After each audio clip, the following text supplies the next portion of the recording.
when we first see cars as kids, and we see these massive metal dinosaur-sized monsters driving around all over the place. The next thing we notice is that there's people actually controlling them. At that point, you decide you either want the fastest one or the one that'll go over everything.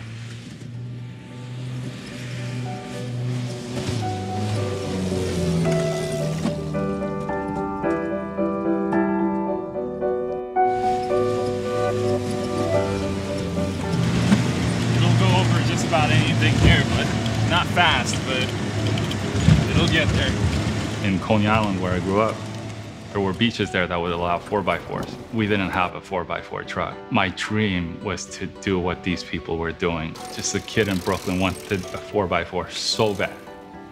Finally have it. My name is Pawel Litwinski. I'm a car photographer, and I drive a 1973 Land Rover Series III.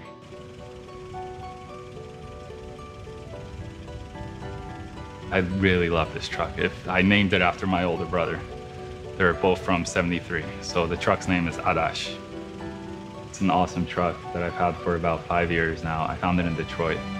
Apparently the first owner was a guy in South Dakota, a doctor that did house calls in the truck.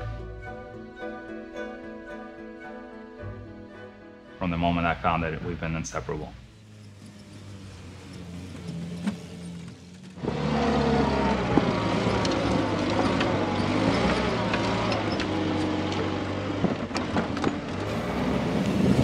As far as I know, the guy that I bought the truck off of didn't do anything to it other than respray it. Personally, I didn't know I was getting that. I always wanted a truck. I believe in it being rough. I rarely give it a bath. I rarely clean it or anything like that. I like it when it gets dirty. I've always wanted no truck with a tire on the hood. That's it, man. That simple. There's something about the proportions, the simplicity of it. You could draw it in like 3 lines, man.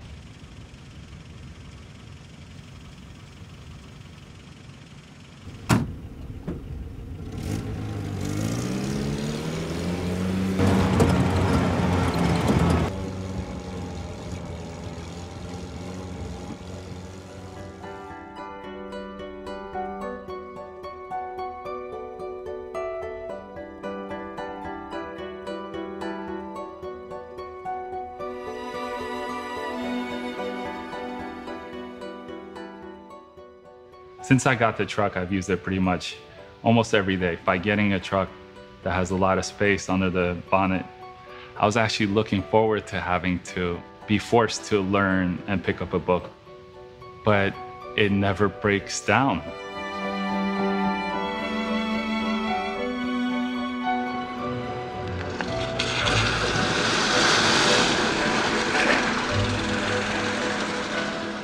I really like taking the Land Rover to my photo shoots because the simplicity of the flat box that it is, it gives me a lot of options for whether or not I need to stand up on the bumper or like put a ladder up and back. I have a basically platform on 4 wheels. It's almost like a dolly to get different angles and vantage points on whatever my subject car happens to be. So it's become like a photo assistant. A couple of years ago, I ended up going through some time without too much freelance work, and I had to sell like the STi, I had to sell a bunch of my gear. At one point, I even sold the SLR that I was using the most. Throughout that time, I'd look at the truck once in a while, I was like, you're not going. And it stayed. It's not going anywhere.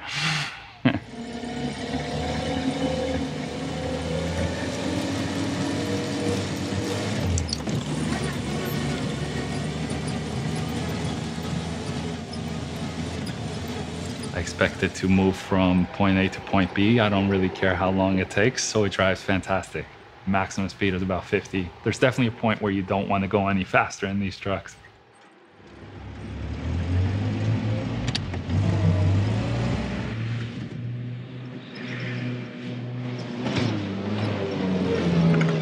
I researched a ton to make sure I'm not that guy who does something really stupid. To go into low, press that. And that's slow.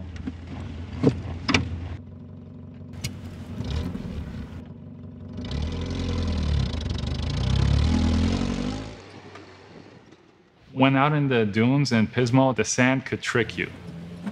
dune tops ahead of you and it looks like all level ground, and then suddenly there'll be like a 30-foot drop. You do hear about people getting seriously hurt, mangled, and like die out in the dunes as well. It's because they just fly off of these things, they get caught up. And when you're driving a truck that's without a roll cage, you have to be really careful.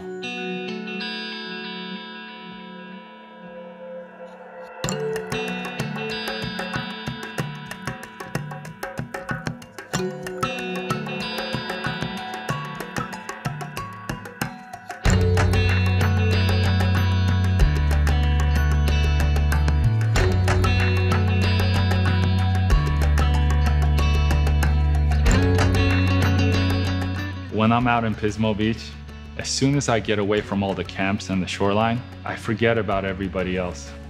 I'm completely either in Africa somewhere or like just someplace else, man. Nobody else exists. It's like you really could get lost because overnight the wind wipes out most of the tracks on the sand and you really have that whole giant sandbox to yourself.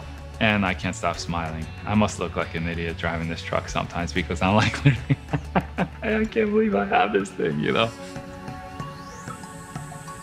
All I want to do is go on adventures.